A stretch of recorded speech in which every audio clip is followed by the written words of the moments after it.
Hi friends, இன்றைக்கி என்ன video பார்க்க போகிறோன்னா ஒரு சூப்பரான ஈவினிங் ஸ்நாக்ஸ் தான் பார்க்க போகிறோம். வாங்க எப்படி பண்ணலான்னு பார்க்கலாம். இதுக்கு வந்து ஸ்வீட் கார்ன் விற்கும் இல்லையா, ஸ்வீட் கார்ன் வாங்கி அதை நல்லா அதில் இருக்க அந்த பல்சஸ்லாம் எடுத்துட்டு நல்லா கழுவி ட்ரை பண்ணி வச்சுருக்கேன். ஸோ அதை வந்து சேர்த்துக்கிறேன். இந்த ஸ்வீட் கார்னில் செய்யும்போது நல்லாவே டேஸ்ட் சூப்பராக இருக்கும். எப்பயும் போல் நம்ம வேக வச்சு கொடுக்குறத விட இந்த மாதிரி டிஃப்ரெண்ட்டாக செஞ்சு கொடுக்கும்போது குழந்தைங்க வந்து விரும்பி சாப்பிடுவாங்க. ஸோ அந்த ஒரே ஒரு ஸ்வீட் கார்ன் ஃபுல்லுத்துமே எடுத்துகிட்டு நெக்ஸ்ட்டு வந்து கொஞ்சமாக ஒரு பெரிய வெங்காயம் வந்து பொடிசாக கட் பண்ணி சேர்த்துக்கிறேன். நெக்ஸ்ட்டு இப்போ ஒரு 4 பல் பூண்டு வந்து பொடிசாக கட் பண்ணி சேர்த்துக்கலாம். நெக்ஸ்ட்டு வந்து மல்லித்தலையை வந்து பொடி பொடியாக கட் பண்ணி சேர்த்துக்கலாம். நெக்ஸ்ட்டு காரத்துக்கு தேவையான அளவுக்கு மிளகாய்த்தூள் வந்து சேர்த்துக்கலாம். பச்சை மிளகாய் போடணுன்னாலும் போட்டுக்கலாம். அது அங்கங்கே கடிபடும் போது என்னோடய குழந்தைங்க சாப்பிட மாட்டாங்க.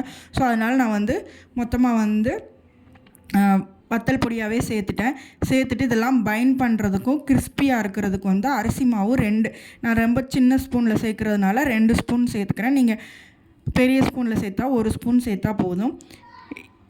நெக்ஸ்ட்டு வந்து பார்த்திங்கன்னா கடலை மாவு வந்து நல்லா ஒரு பைண்டிங்காக சேர்க்குறோம். 3 ஸ்பூன் அளவுக்கு 3லேருந்து 4 ஸ்பூன். அது வந்து நம்ம லைட்டாக பிணைஞ்சு பார்த்துட்டு தேவைப்பட்டால் சேர்த்துக்கலாம். இந்த மாதிரி ஃபஸ்ட்டு நல்லா அதை வந்து அழுத்தி பிணையும் போது அந்த அதில் இருக்க லைட்டாக தண்ணி இருந்தாலுமே சேர்ந்து நல்லா பிணைஞ்சு வரும். லைட்டாக தண்ணி தொளிச்சு பிணைஞ்சிக்கலாம். பாருங்கள், இந்த அளவுக்கு கன்சிஸ்டன்சி. அப்போ தான் பக்கோடா நம்ம செய்கிறது வந்து பக்கோடா. ஸோ வடை மாதிரி கிடையாது. வடைன்னா இன்னும் கொஞ்சம் சேர்க்க வேண்டியது இருக்கும் மாவு. இது பக்கோடா மாதிரி செய்கிறதுனால இந்த கன்சிஸ்டன்சியில் இருந்தால் போதும். சூப்பராக பக்கோடா வந்துடும். வாங்க, இப்போ எண்ணெய் வந்து வடச்சட்டில் காய வச்சு ரெடியாக இருக்குது. இதை பொரித்து எடுத்துடலாம். பக்கோடா மாதிரி அங்கங்கே கை வச்சு நம்ம தூவி விட்டுடலாம். நல்லா வந்து மிதமான சூட்டில் இருக்கும்போதே நம்ம சேர்த்துக்கலாம். ஃபஸ்ட்டு இது வந்து அடியில் ஒட்டிகிற மாதிரி தான் இருக்கும். பக்கோடாவை போட்டுட்டு ஒரு 2-3 மினிட்ஸ் வந்து விட்டுருங்க. அப்படியே விட்டுட்டு லைட்டாக அந்த மாதிரி கோல்டன் ப்ரௌன் ஆனதுக்கப்புறம் நம்ம இந்த மாதிரி கரண்டி வச்சு எடுத்து விட்டோம் அப்படின்னா நல்லா வந்துடும்.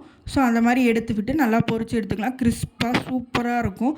2 பக்கமுமே நல்லா ஒரு ப்ரௌன் கலரில் வரணும். அப்போ நல்லா அது வந்து வெந்து வந்துடும். நம்மளுக்கு ஸ்வீட் கார்ன் தெரியும், நல்லாவே டக்குன்னு வெந்துடும். ஸோ இந்த அளவுக்கு வெந்தோடனே நம்ம எடுத்து நம்ம சர்வ் பண்ணிடலாம். பாருங்கள், பார்க்குறதுக்கே எவ்வளோ அழகாக சூப்பராக இருக்குது பாருங்கள். இந்த மாதிரியே நான் எல்லா பேட்சையுமே போட்டு எடுத்துடுறேன்.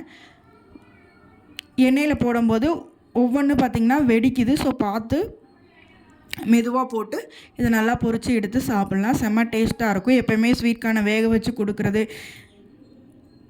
இல்லைன்னா நம்ம வந்து அடுப்பில் சுட்டு இந்த மாதிரி ட்ரை பண்ணியிருப்போம். பட் இந்த மாதிரி பக்கோடா செஞ்சு கொடுக்கும்போது குழந்தைங்க வந்து விரும்பி சாப்பிடுவாங்க.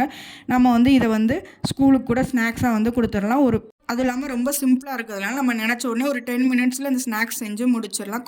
டக்குன்னு ஸ்நாக்ஸ் செய்யணும்னு தோணும் போது கண்டிப்பாக இதை செஞ்சு ட்ரை பண்ணி